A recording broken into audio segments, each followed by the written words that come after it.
Hi Libra! Welcome po sa ating channel. At ito ay yung Daily Gabay Tarot Reading for August 13, 2024.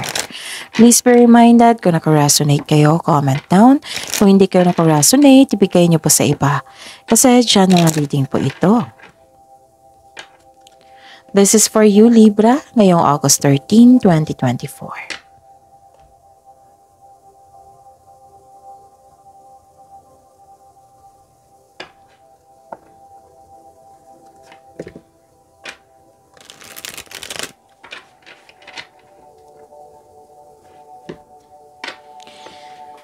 Maraming salamat po sa inyong patuloy na suporta at maraming salamat po sa mga hindi nag-skip ng ads. Gamitin ang reading na ito bilang gabay lamang. Sa mga hindi pa nag-subscribe, subscribe na po kayo at click bell notification para malaman nyo na may bago tayong video. Para sa mga gusto magpa-reading po, may lumabas dyan sa screen nyo ngayon. Panoorin nyo po at sundin ng instruction. Calling the attention sa mga suki ko dito na Libra. Open na po ang inyong Monthly Gabay Tarot Reading for August 2024. Pwedeng nakafocus sa career and money, pwedeng general reading na may kasamang love reading po. So message me for schedule. Maraming salamat po.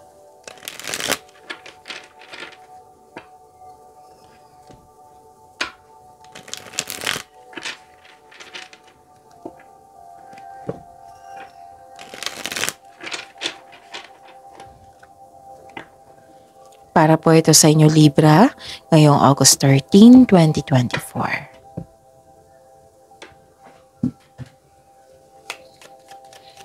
Spirits Guide, mga ganap po. Para kay Libra.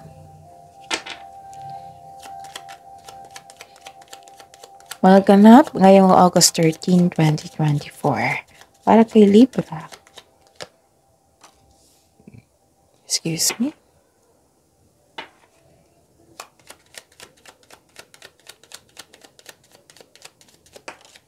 Okay.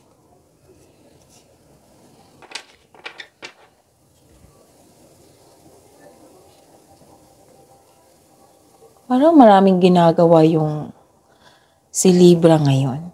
Para maraming iniisip, maraming ginagawa. Busy kayo ngayon.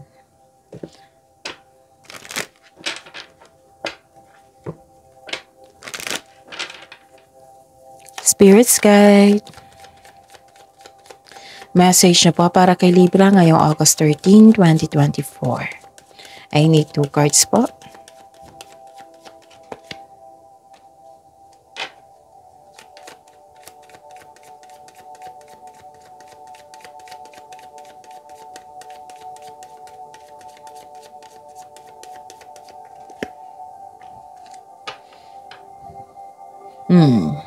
Okay.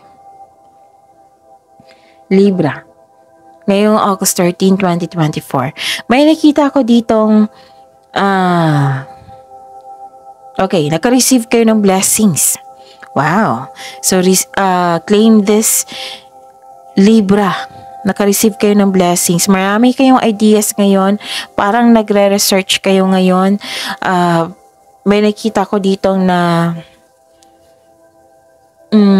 marami kayong ideas na gustong gawin, na bigyan ng agarang aksyon. And nakita ko dito nagkaroon ng hope and healing. Ang ganda. Claim nyo ito. Ang ganda nito, Libra. Tapos nakita ko dito na may malalaman kayo. Mataas din yung intuition ha. Oo. May malalaman kayo na may yung totoong intensyon ng tao sa iyo. Malalaman mo rin. Tapos nakita ko dito na may parating na cheque, pwedeng cheque to ha, or malaking money, which is expected nyo po ito. Tapos nakita ko rin dito na may na-receive kayong mail, email, news or information. Tapos, ang ganda ng cards nyo kasi nakita ko dito na nagkaroon ng solusyon sa inyong problema, nagkaroon ng sagot sa inyong mga katanungan. Kung naggawa kayo ng password or passcode ngayon, ilista nyo sa mini notebook nyo para matandaan nyo. Okay? So, ang mensahe po dito, Libra, is face your fears. Release the power of fear. Baka nagkaroon kayo ng hesitation, no?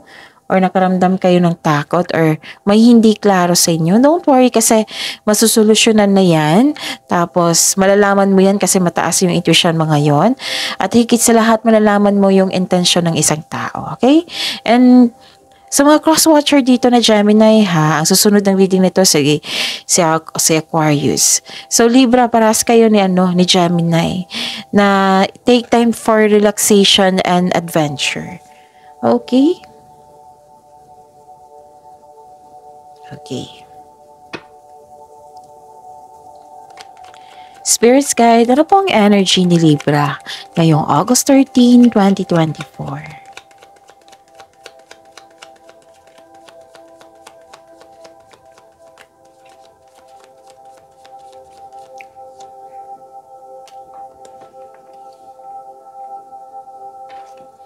And the clarification of this card po.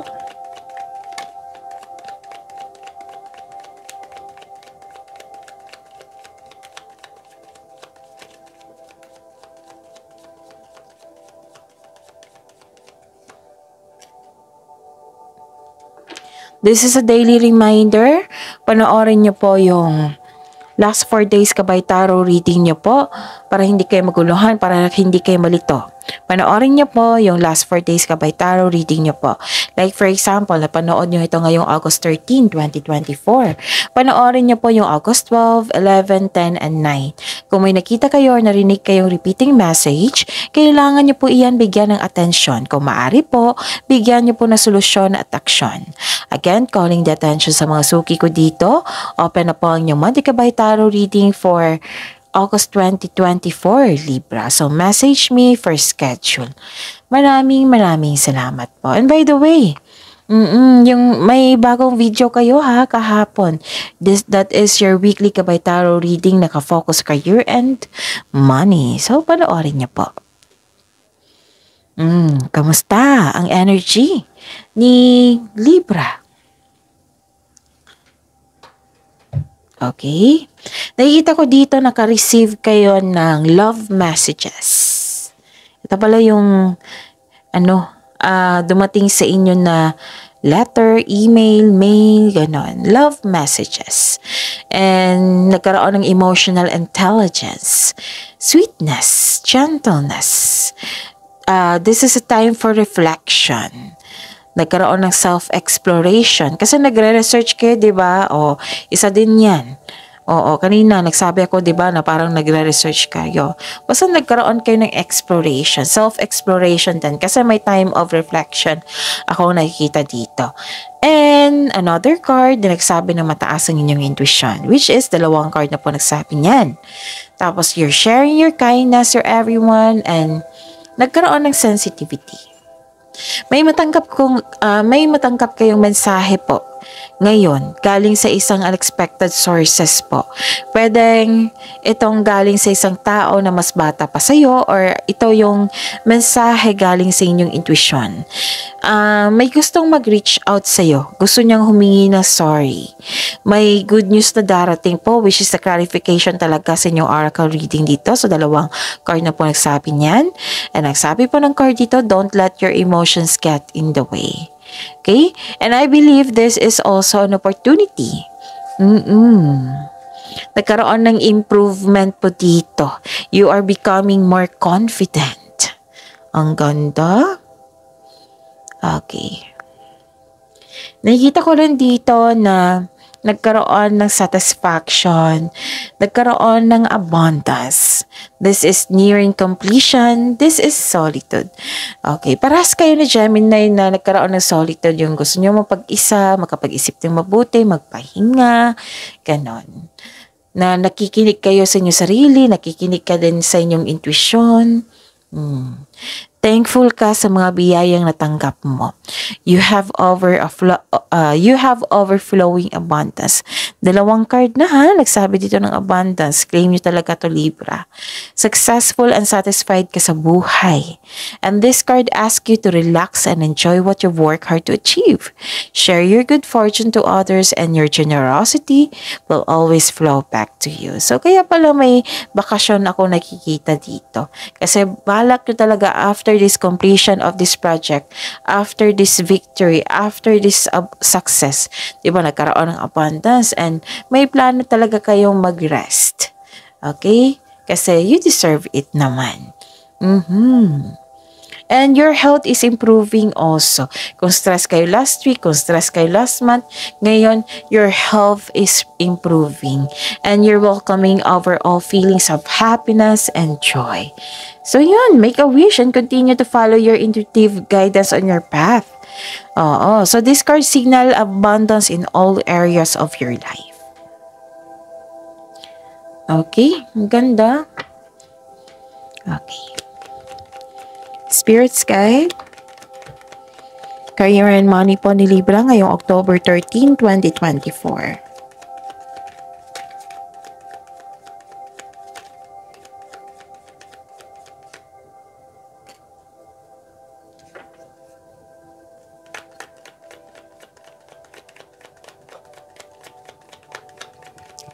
The clarification po.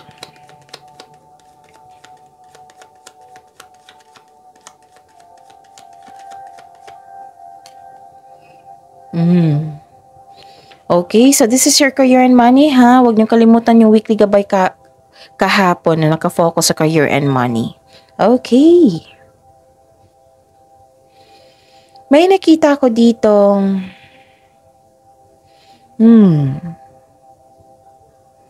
Diba sabi ko sa inyo kanina? Again, ito yung sabi ko kanina na nagkaroon ng hesitation. Oo, 'di ba may nabanggit ako dito sa card niya dito na face your fears, release the power of fear. Oo, 'di ba may sabi ako na may nakita kong hesitation. So lumabas nga na nagkaroon ng hesitation. It might be may concern kayo sa isang tao na matigas ang ulo or sobrang obsessive at tapos nawalan kayo ng gana. Pwede din nawalan kayo ng gana or disappointed kayo kasi nagkaroon ng delay. So kung nagkaroon ng delay, 'di ba sabi ko yan sa inyo araw-araw na kailangan niyo po iyan na bigyan ng pasensya. Bigyan ng pasensya, intindihin, and try to make yourself busy habang hinihintay mo ito kasi may dahilan yan. Okay? Kasi hindi ibig sabihin kung nagkaroon ng delay na kailangan mong magalit, kailangan mong mairita. Okay? Kasi magbibigay yan ng, kung pipiliin mong maging ganyan, magbibigay yan ng blockages sa inyong energy. So, wag sana. So, sikapin nyo na wag kayong magalit. Kung pwede po, kung nangyaring nagalit kayo or nainip kayo, then meditate. Okay? Meditate, relax, be calm, and try to understand it. Baka may dahilan talaga na bakit nagkaroon ng delay. Baka may ipaparealize sa iyo ang universe bago dumating yon para magamit sa tama, yon. Pwede din nagkaroon ng hesitation to take in action. So, kailangan talaga pag-isipan ng mabuti, pagpaplano para hindi kayo magkaroon ng hesitation, para magkaroon kayo ng confidence in taking in action. Okay? Yon, nagkaroon kayo ng disconnection sa isang tao. Pero, nakikita ko dito na ma-overcome ito. Okay? Kasi nakikita ko dito na you're busy, tapos you are moving forward para may better outcome sa future mo. Kasi, nakita ko dito na full of energy ka para sa inyong ambisyon, para makamit mo yung ambisyon mo sa buhay. Okay? Instead na mag-worried kayo sa isang tao, sa disconnection sa isang tao, yung may pasaway, i-pray mo siya kay God. Isumbong niyo siya kay God na God, ikaw na bahala sa kanya, sana magbago na siya at magkausap kami at magkaroon kami ng pagkakaayos. Okay? And looking for kabutihan pa rin. Para magkaroon kayo ng pagkakaayos. Okay? Ano pa? Yun. Ang sabi ko sa inyo kanina, diba? You are feeling powerful and enjoying being recognized in the workplace. So, parehas kayo talaga kayo ni Gemini. And I believe sa air signs to. Tingnan natin mamaya kay Aquarius. Kasi nakikita ko dito na recognize kasi yung galing at talino. Yes, you are being recognized in your workplace kasi nagbigay ka ng sipag. 'Di ba? Sabi ko sa inyo na sobrang tutok nyo sa trabaho. And may advice po dito sa mga negosyante na kung ikaw ay negosyante po, listen to your intuition to grow your business more and take action toward increased prosperity. Okay? Listen and connect to your intuition. And, yan. Nakikita ko dito yung leadership nyo dito, Libra. Okay, lumabas talaga to kay Gemini. And I think lalabas din ito kay Aquarius. And yun, very passionate kayo sa inyong gusto sa buhay, binibigyan mo ng time and effort yung passion mo, kaya mo maging leader. So, please know that you are guided and protected now and always. Yun, you are becoming more confident sa ganitong pag-uugali. This will lead you to immense personal growth and improvement sa connection sa isang tao. Okay? Improvement sa communication, sa connection sa isang tao I believe na magkakaayos kayo ng taong ito. In perfect time. Huwag mong pilitin ang isang sitwasyon na hindi pa siya ready. Ganon. You are ready po, nakausapin to. Pero wala pa akong nakikita dito kung ready na ba siya. Baka may problema po siya. Kailangan natin iintindihin. Pwede din na delay ito sa pag-uusap kaya wag mainip. Instead, i-pray siya. Okay, para maganda pa rin yung flow ng energy. Invite kayo ng blessings, di ba? So, sikapin nyo lang po na hindi kayo magalit. Spirits guide, love life, self-love, partnership, and romance ni Libra ngayong August 13, 2024.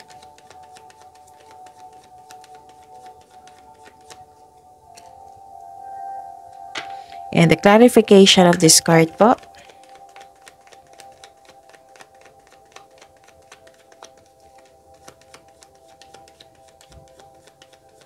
And I believe pagod kayo. Kasi full of emotion kayo. Kailangan ng pagbalanse talaga to. Full of emotion, pagod kayo sa sobrang dami ng gawain, sa sobrang dami ng iniisip. Kailangan nyo talaga mag-relax. Which is lumabas din dito. Maraming salamat po sa patuloy na tiwala, suporta sa ating channel, at maraming salamat din po sa mga hindi nag-skip ng ads. May lumabas dyan sa screen nyo ngayon, panoorin nyo po iyan, and kung gusto nyo po iyan, then follow instruction. Okay?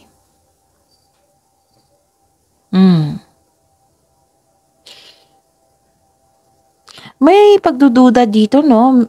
It might be nagdududa kayo sa isang tao. So, lumabas din dito ang emotional distance. Kasi may selos na ganap. Please be reminded, Libra, baka makatulong po. Kung may problema kayo sa career and money, huwag niyong dalhin sa bahay. Kung may problema kayo sa bahay, huwag niyong dalhin sa career and money. Ganun po. Kasi why? Kasi kung may problema kayo sa career and money, dalhin niyo sa bahay, na walang ginagawa yung mga kasamahan mo dyan kasi you are full of emotions So, mahirap na. Kung ma-resolve tong career and money, aayusin mo pa yung problema mo sa bahay kasi nadamay sila. Hindi talaga maiwasan yan. Hindi tayo perfect po. Oo. Minsan hindi natin makontrol yung emotion natin because syempre, we're not perfect, di ba? Pero at least may nagre-remind sa inyo na sikapin talaga na wag ma-inis, wag ma-disappoint. It might be this is not you, this is your concern sa isang tao na nadamay kayo. And, yun, sikapin nyo. Kasi kung maayos yung career and money, at least okay pa yung pag-uwi nyo sa bahay, good mood pa rin kayo, walang problema. Yun, vice versa. Basta sikapin nyo lang po kasi kung may concern kayo sa isang tao, 'di ba? may problema yung taong yun, wag mo tanggapin yung energy niya. Kasi ang ganda-ganda ng blessings mo dito, Libra, oh. Kitang-kita ko po. So, dapat i-claim nyo yung mga blessings dito. At tama yung ginagawa mo dito na bigyan mo talaga ng sipag. Kasi, paano tayo matutulungan ng universe kung hindi natin bigyan ng aksyon, di ba? Paano natin matutulungan yung sarili natin? Binigyan na nga tayo ng blessings, bigyan natin ng aksyon, yung pagsisipag, di ba? Kailangan yan. May selos po kasi nakikita dito. O, parang, actually, mag-uusap kayo nito. Pero, pero in a good time ha. Timing po. Kung okay na siya. Basta kung magkakaroon ng pag-uusap dito, huwag kayong sabi kasi ng card niyo po dito, face your fears, release the power of fear. So be confident na kausapin tong taong ito without worrying about being rejected or judged, ganon. Kasi yung relasyon, ang connection sa isang tao, kahit hindi mo yan karelasyon, kahit pamilya mo yan, kailangan talaga ng pag-uusap yan to improve your connection. Kasi kung kung mas maging mahabang panahon tapos hindi mo ginagawa naman ng action, di ba? Mas lalong bibigat yan, mas mahihirapan tayong mag-take ng action yan. So, yun, wag kayong mag-hesitate. Wag kayong mag-hesitate to resolve this problem. Kung hindi pa handa yung tao na kausapin, mag-usap kayo, then bigyan mo siya ng space. Kasi space is a sign of respect. Respect sa iyong sarili, respect sa kanya, respect sa inyong connection. Okay? And pray. That is the powerful. Pray kayo. Mag-pray kayo na sana magkaroon kayong time para mag-usap. Instead, mainip kayo sa delay sa pag-uusap. Okay? So that's it. See you tomorrow, Libra. Please like, subscribe, and click bell button for notification para updated po kayo sa daily tarot reading natin. Maraming salamat.